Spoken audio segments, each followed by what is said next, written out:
నమస్కారం న్యూస్ 9 టీవీకి స్వాగతం. హైదరాబాద్ కూకట్పల్లిలో తీవ్ర కలకలం రద్దీగా ఉండే అల్లూరి ట్రేడ్ కాంప్లెక్స్ లోని ప్రముఖ ఓ హోటళ్ల ముసుగులో సాగుతున్న చీకటి దందా బట్టబయలైంది.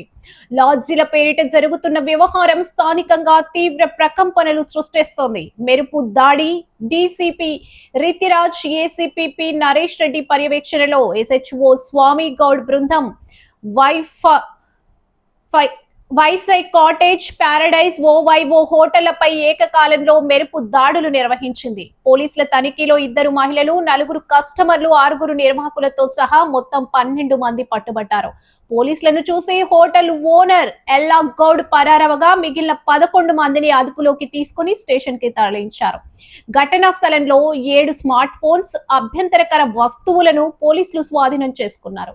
పట్టుబడిన నిందితుల్లో ఆచంటి ఆమని, మంగలి రాజేష్ లకు గతంలోనూ పలు పిఎస్లలో నేర చరిత్ర ఉన్నట్లు వెల్లడైంది.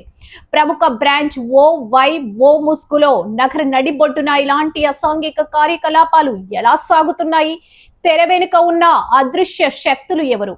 పోలీసులు ఈ నెట్వర్క్ పై పూర్తి స్థాయి దర్యాప్తు వేగవంతం చేశారు. మరిన్ని తాజా వార్తల కోసం చూస్తూనే ఉండండి న్యూస్ 9 టీవీ.